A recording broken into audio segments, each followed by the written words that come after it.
Nyctography. Episode 11, Undetermined, Nolan Wells case update. 3 weeks after 18-year-old Nolan Wells was found dead near a Mississippi island, his family finally got a set of answers. Almost none of them were the kind that bring peace. This is where the Nolan Wells case actually stands right now.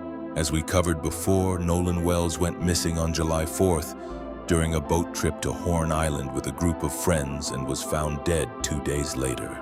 The Jackson County Sheriff's Department indicated early on that it didn't suspect foul play, a conclusion that drew immediate pushback from Wells's family and civil rights attorneys given the lack of detail released in the broader context of racial tension. The case was already being discussed within. Since then, 2 separate autopsies have been conducted. The first, performed by the Mississippi State Medical Examiner's Office on July 7th, still hasn't had its results made public. According to Jackson County Coroner Bruce Lind, that report isn't finished. The office is still waiting on toxicology results, which take additional time to process. Because of that delay, and because the family has said publicly they don't fully trust the state's handling of the case, Wells's legal team, led by civil rights attorney Ben Crump, working in coordination with Colin Kaepernick's Know Your Rights campaign, commissioned a second independent autopsy. It was performed on July 10th by forensic pathologist Dr. Roger Mitchell Jr. in Washington, D.C. On July 22nd, Crump and Wells's parents, Christine Wansley and Elmore Wansley, held a press conference at the NAACP's National Convention in Chicago to share what that independent autopsy found. The honest answer is not a clear answer at all. Mitchell's report lists the cause and manner of Wells's death as undetermined, pending further investigation. But the reasons why are worth understanding, because they explain a lot about why this case has generated as much frustration as it has. Mitchell's report describes real limitations in what he was able to examine, because the state's original autopsy had already removed and dissected Wells's organs.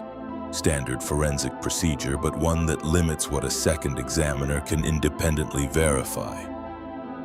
Mitchell said he wasn't able to directly observe Wells's lungs for water or examine the contents of his stomach. He also noted he didn't have access to a portion of the interior of Wells's neck, tissue that's typically retained during an initial autopsy, specifically so it can be reviewed later. Because of that gap, Mitchell wrote that he could not rule out an injury to the neck as a contributing factor or cause of death. The report also noted something called an area of red discoloration on the back of Wells's head.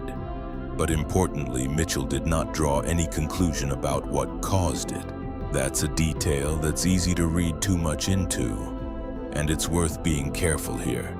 An unexplained mark is not the same thing as evidence of an attack. It's simply something the report flagged as unresolved. Perhaps the most consequential line in the entire report is about something investigators still don't know: whether Wells was conscious when he entered the water and how he ended up there in the first place. Crump has called that question the crux of the matter, because without knowing that, there's no way to determine whether his death was an accident, a medical event, or something else entirely. At the press conference, Wells's mother, Christine Wansley, spoke directly about what these weeks have been like. "Losing a child, it truly breaks your heart," she said. "It is a pain that is just, you can't measure it." She described her son as someone who brought joy and light to everyone around him and said plainly, "The only question we have is what happened to our son." Crump has said he's pushing Mississippi's Medical Examiner's Office to share its full photos and findings with Dr. Mitchell, so the independent and official autopsies can actually be compared side by side. He's also said he believes the eventual toxicology results should be presented before a grand jury, rather than simply released as a closed finding. So, here's where things actually stand. Nearly 3 weeks after Nolan Wells died, there is still no official state autopsy result, no toxicology report, and no determined cause or manner of death from either examination. What exists instead is a family publicly asking for basic transparency and a set of forensic limitations that mean even a second independent look couldn't fully answer the question everyone wants answered. We'll keep following this story as the state's report is eventually released.